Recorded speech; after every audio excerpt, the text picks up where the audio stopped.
There were 4 of us, all college friends, and we thought we understood the woods. We had camped before, hiked before, gotten lost before, and always came back laughing. That confidence followed us into the Cascade Mountains in late summer of 2019. We wanted isolation, real isolation, not a campground with fire rings and strangers. So we parked at a forgotten trailhead and hiked for hours, then left the trail completely and pushed deeper into the forest. The trees grew taller and closer together the farther we went. The ground was soft with needles, and the air smelled damp and old. There were no voices, no distant roads, not even birds once evening came. That felt like success to us. We found a flat area near a small creek and decided that was far enough. Our phones had no signal. We liked that. We set up 2 tents, shared food, and joked about scary stories as the light faded. Someone mentioned Bigfoot. Someone else laughed. Nothing about the place felt wrong. It felt quiet in a peaceful way. The kind of quiet people drive hours to find. We cooked, ate, and watched the sky darken between the trees. That first night passed without incident. No strange sounds, no footsteps. Just wind moving branches and the soft rush of water. We slept deeply. In the morning, we explored a bit, took photos, and relaxed. Everything felt normal. If anything, it felt boring, and we were happy about that. By the second evening, clouds rolled in and the forest darkened early. We ate quickly and crawled into our tents before 10. The air was cooler, and the woods felt heavier, like they were holding their breath. We zipped the tents closed and joked one last time before sleep took us. None of us knew that would be the last calm moment of the trip. I woke up because I thought someone was moving inside the tent. Then I realized the sound was outside. It was faint, careful, and slow. A soft dragging noise, followed by a short pause. Then again. It took my brain a few seconds to understand what I was hearing. It was the sound of a zipper being pulled down. I froze completely. I could feel my heart pounding, but I did not move. Across from me, I heard someone else inhale sharply. No one spoke. The zipper moved another inch. Slowly. Too slowly to be an accident. Whoever was doing it was taking their time. I whispered a name. No answer. The zipper stopped halfway. Through the mesh, I could see a shape standing just outside the tent. A human shape. Tall, still. No light, no movement. Just a dark outline against darker trees. Someone whispered, "Is that you?" The voice shook. The figure did not react. We waited. Seconds stretched into minutes. My legs went numb. My mouth felt dry. I thought maybe if we stayed quiet, it would go away. Finally, someone said, "Hello?" Louder this time, then again. No response. The figure remained. I could not see a face. I could not see hands. Just the shape of a person standing close enough to touch the tent. We did not scream. We did not run. We did nothing. We just waited while the figure stood there.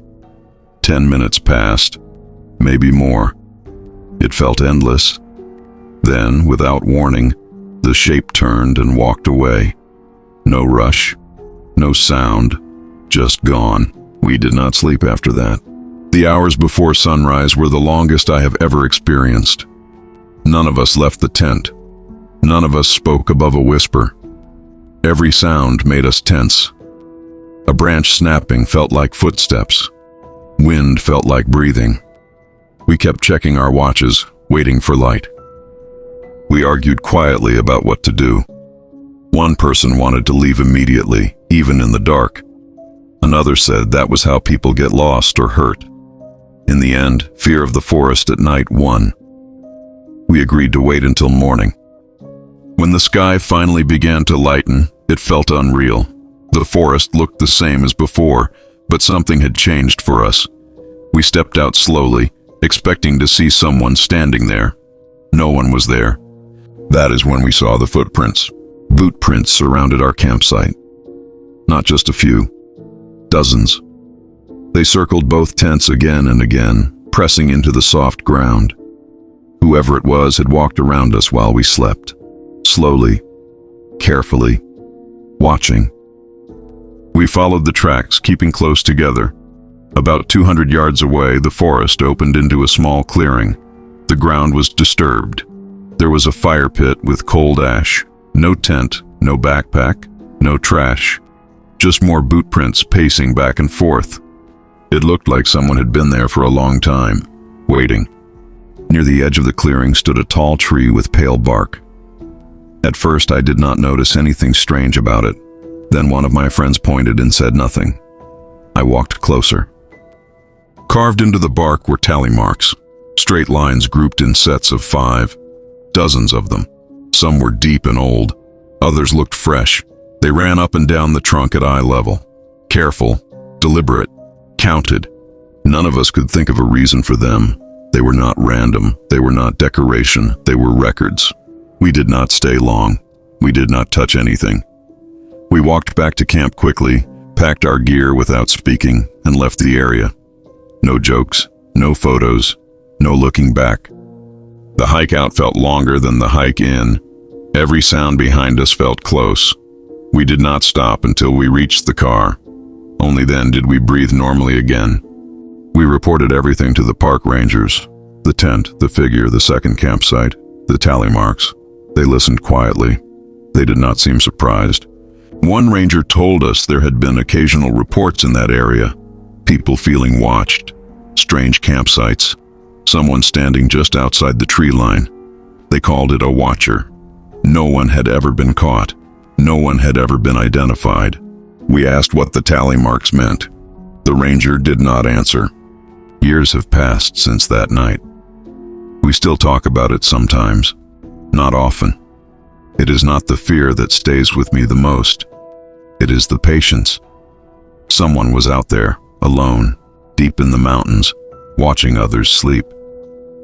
And they were counting something. We never found out what. Tom had been a park ranger for nearly 10 years. He knew the Gifford-Pinchot National Forest like the back of his hand.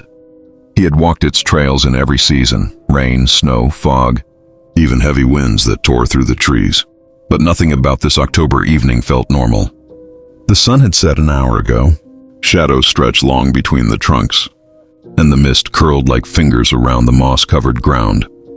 Tom was on a routine patrol. A pair of campers had been expected to leave the forest that afternoon, but no one had seen them.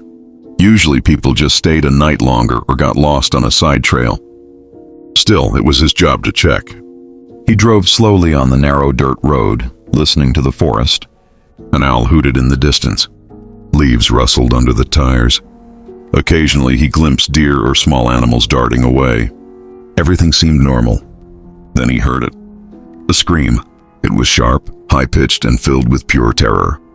It carried through the trees like it was coming from just a few hundred feet away. Tom froze. He was trained to stay calm, but instinct made his heart pound. He grabbed his radio. Dispatch. This is Ranger Tom. I heard a scream near mile marker. 13 on trail 6, requesting backup. Over. Static. Then a calm reply. Copy that, Tom. Backup is en route. Stay safe. Tom took a deep breath. Someone might be hurt.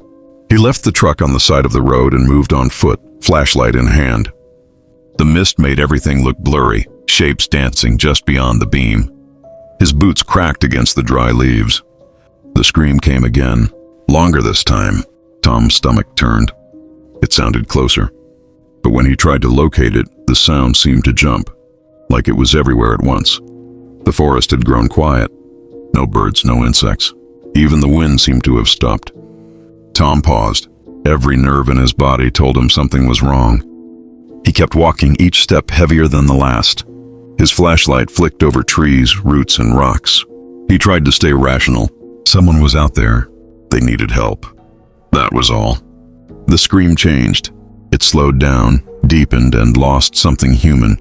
It became guttural, hollow, almost mechanical, like a recording played backward. Tom stopped again, listening. He could feel the sound vibrating in his chest. It came from multiple directions at once. Left, right, even behind him. His heart hammered. "Focus," he whispered to himself. "It's just someone in trouble." But the forest did not sound normal anymore. The silence was suffocating. He couldn't hear a single bird, a single insect, a single leaf move on its own. Even his own breathing sounded like a roar in his ears. He pressed forward. His training told him to stay calm, but instinct screamed to turn back. Yet he could not. Someone might be hurt. Someone might die if he didn't help.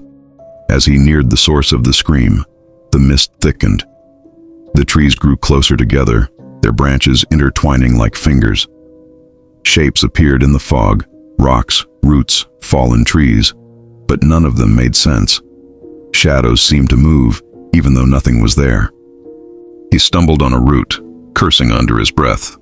The scream came again, closer now, but also softer, almost distant. He couldn't tell if it was near or far. The forest itself seemed to play tricks on him. Then he saw it, a faint glow through the fog, a campsite. The clearing was small, hidden among thick trees. A tent stood near the center, a campfire extinguished, but recently used. Camping gear was scattered around, backpacks, cooking pots, a small lantern lying on its side. But no people. Tom's stomach dropped. His flashlight swept over the area. Footprints led to the tent, but none led away. He called out, "Hello? Is anyone here? Are you okay?" Silence. He moved closer, stepping carefully over the gear. Inside the tent were 2 sleeping bags, personal belongings, and a small journal. He picked it up. The last entry was dated that day. "Something has been watching us since yesterday. It walks on 2 legs, but it is not human. We hear it calling to us at night. We are leaving at first light." Tom shivered. He had seen strange things in the forest before, but nothing like this. The handwriting trembled, the words uneven. Whoever wrote it had been scared out of their mind. He checked the surrounding area. No tracks, no broken branches, no signs of a struggle. Just emptiness. He radioed dispatch. "This is Ranger Tom. The campsite is abandoned. Personal items and journal left behind. No sign of the campers. Over." Static then. "Copy that, Tom. Stay put. Backup is on the way." Tom stayed where he was, scanning the foggy trees. The scream had stopped, but a feeling of being watched replaced it. Every shadow seemed to move. Every rustle sounded deliberate. Hours passed. Tom's flashlight flicked constantly, illuminating trees that looked like they shifted positions when he wasn't looking directly at them. The forest was unnaturally quiet. He tried whistling, calling out again, anything to break the silence, but no sound returned except his own voice. He thought about leaving. He wanted to retreat to his truck, call in more help, get out of this impossible place. But something held him there, a mixture of duty and fear. He had to know what had happened. Suddenly, movement. At the edge of the clearing, a shape appeared for a moment. Human. Almost, but wrong. Too tall, too thin, limbs moving in a jerky, unnatural rhythm. The mist hid its face. Tom froze. The figure vanished before he could blink. The hairs on his neck stood straight up. His flashlight flickered, then it went out. Darkness swallowed him. Tom's hands shook as he fumbled for spare batteries. When the light came back, the clearing was empty. No footprints, no figure, nothing. He started a slow, careful search of the surrounding woods. Every step felt wrong, as if the forest itself was guiding him somewhere, or away from something. He heard whispers in the fog, faint, almost like voices calling his name, but not quite. The journal's words haunted him. "It walks on 2 legs, but it is not human." What did that mean? What could make those screams, follow people, vanish without a trace? Hours stretched like days. The forest stayed silent. The wind refused to blow. Time felt wrong, like it had stopped. Backup arrived just before dawn. 2 rangers appeared at the edge of the clearing, flashlights cutting through the mist. Tom ran toward them, relief flooding his chest. But the campsite looked exactly as it had before, still abandoned, still quiet. No footprints leading into the forest, No signs of struggle. The sleeping bags, journal, and gear remained untouched. Tom tried to explain what he saw. The scream, the figure, the silence, the feeling of being watched. But his colleagues looked uneasy, polite, and doubtful. Stories like this rarely had answers. A search was conducted for days. Helicopters flew overhead. Dogs combed the trails. Nothing. The camper's car remained at the trailhead. No trace of them was ever found. Tom returned to the forest several times after that, alone.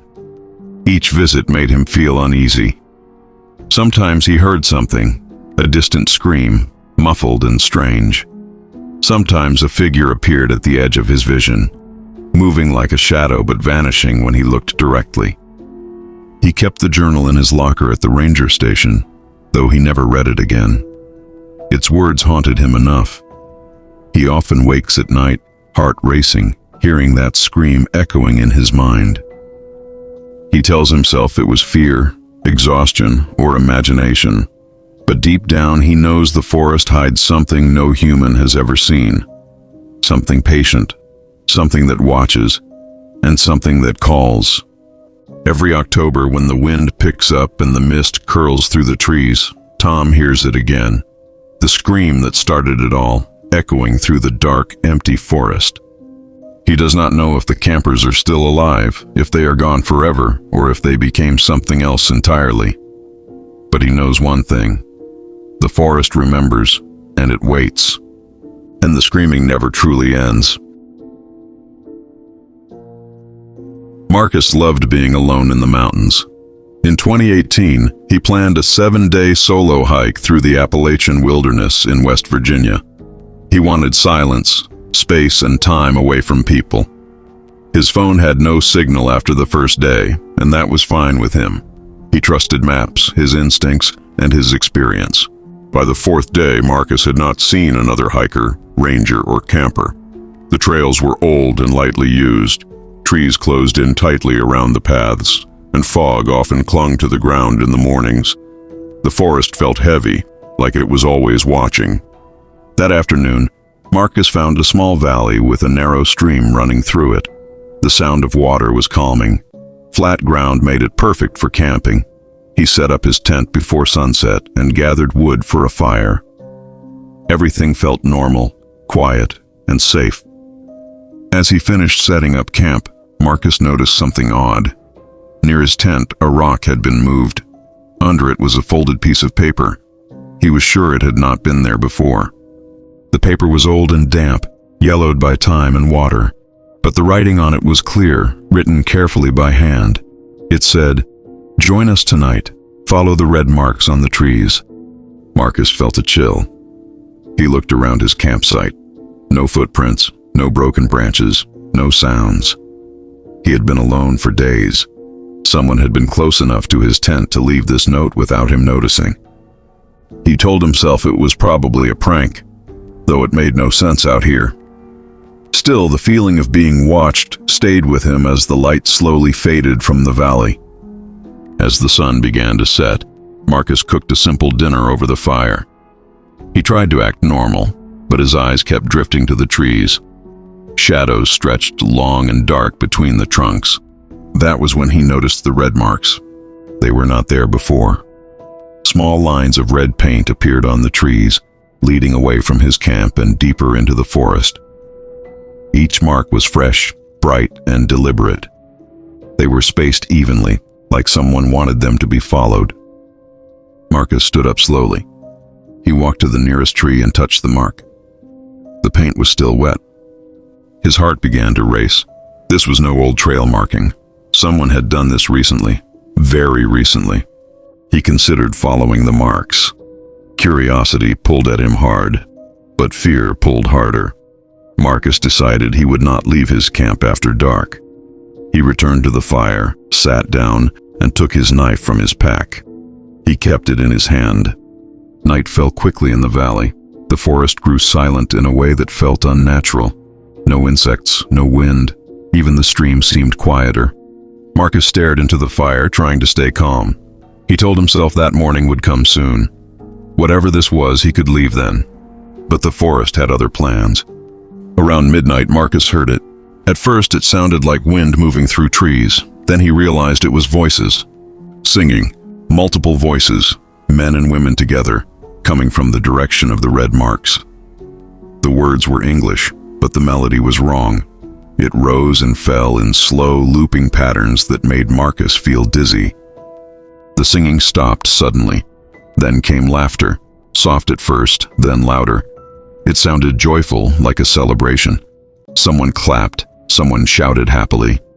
Marcus stayed frozen by his fire. Every part of him screamed to run, but he forced himself to stay still. He did not want to make noise. He did not want to be seen.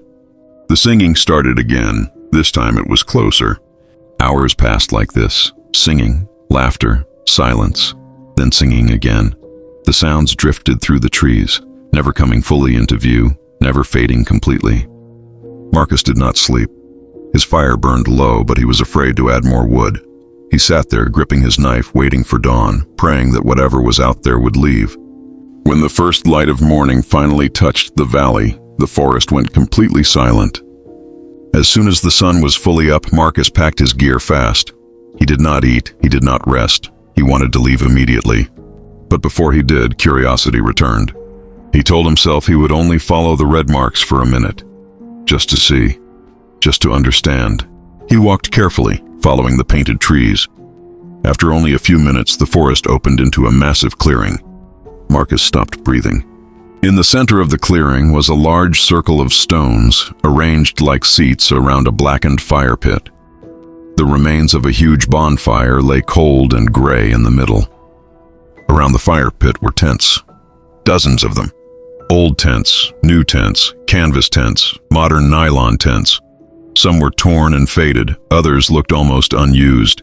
They were arranged in a perfect circle. In front of each tent stood a small wooden sign. Each sign had a name carved into it, and a date. Marcus walked closer, his legs shaking.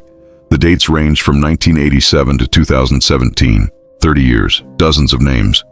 These were not decorations, these were not random. These were invitations that had been accepted. Marcus felt something shift inside him. The singing, the note, the celebration. This place was not abandoned, it was waiting. He turned and ran. Marcus sprinted back to his camp, grabbed everything he could carry, and left. He did not follow trails. He did not stop to rest. He hiked for 8 straight hours, driven by pure fear. When he finally reached his car, his hands were shaking so badly he could barely unlock the door. He drove until he reached the nearest town and went straight to the authorities. He told them everything. The note, the red marks, the singing, the clearing. A team was sent back with him the next day. They found the clearing. The stone circle was still there. The fire pit was still there. The wooden signs were still standing, but the tents were gone. Every single one. The names on the signs were checked. None matched any missing persons records. Not locally, not nationally. The case was closed. Marcus never went camping alone again.